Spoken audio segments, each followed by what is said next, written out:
My name is Sierra Phillips, and I will be exploring visual arts related to the Harlem Renaissance. The Harlem Renaissance emerged in the early 20th century. It was the blossoming of African American culture and creative arts.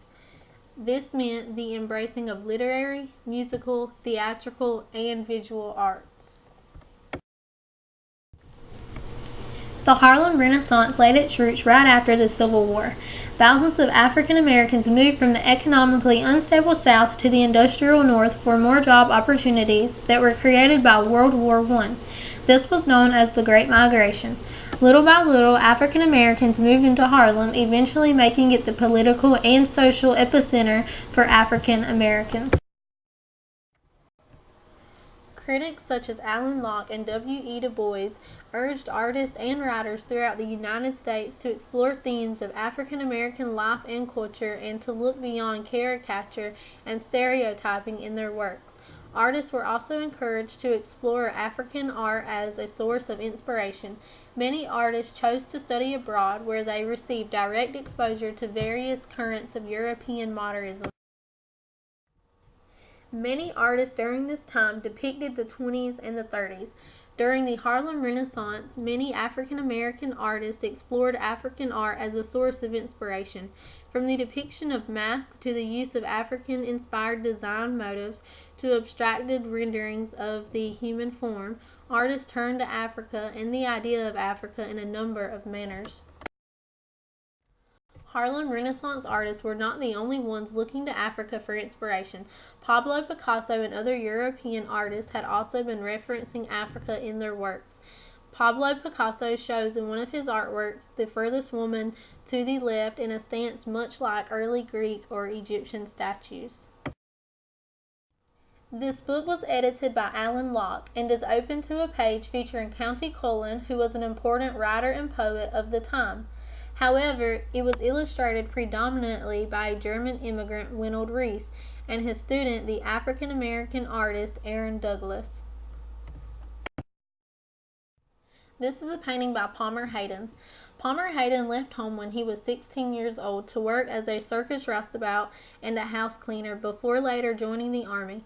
After he left the Army, he worked as a janitor and an artist. Hayden won the first Harmon Foundation Gold Award for painting. This award, along with additional funds from friends and patrons, enabled him to travel and study abroad. This is an artwork by Winold Reese. He was a German immigrant invited by Locke to create illustrations for the New Negro. Reese was concerned with portraying his sitters not as individuals, but as types. His thoughtfully rendered, dignified portraits won him acclaim. Reese did not use names, but he did use real models.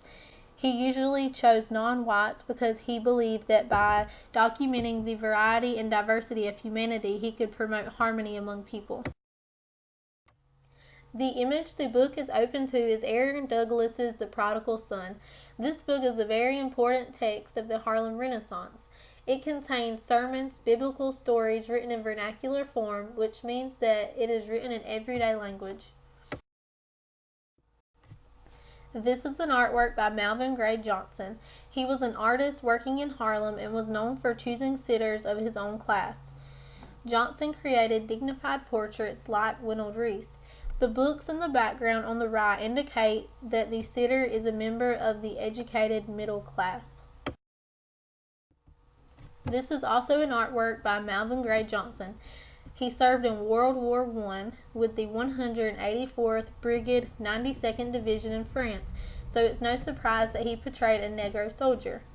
His genre portraits of 1933 and 1934 include sailor, postman, domestic, and Negro soldier.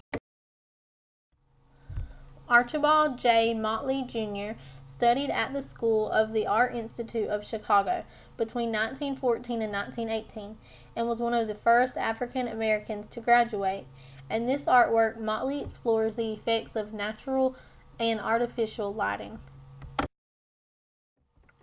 This is a rare sculpture by Charles Henry Austin of Martin Luther King Jr. Less than 2 years after Martin Luther King Jr. was assassinated, the African-American artist Charles Austin received a commission from Rev. Donald Harrington for the Community Church of New York to create a bust of the civil rights leader for $5,000. This artwork is by Augusta Savage. In 1939, Savage was commissioned to create a sculpture for the New York World's Fair titled The Harp. No funds were available to cast the harp, nor were there any facilities to store it. After the fair closed, it was demolished, as was all of the art. Early in the 20th century, European avant-garde artists had drawn inspiration from African masks as they broke from realistic representational styles toward abstraction in painting and sculpture. The prestige of such experiments caused African American intellectuals to look on their African heritage with new eyes and in many cases with a desire to reconnect with a heritage long despised or misunderstood by both whites and blacks.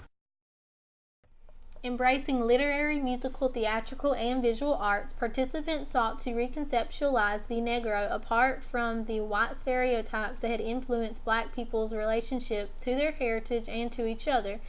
They also sought to break free of Victorian moral values and bourgeois shame about aspects of their lives that might, as seen by whites, reinforce racist beliefs. Never dominated by a particular school of thought, but rather characterized by intense debate, the movement laid the groundwork for all African American literature and had an enormous impact on subsequent black literature and consciousness worldwide. These images include some of the artists that were just talked about in the previous slides.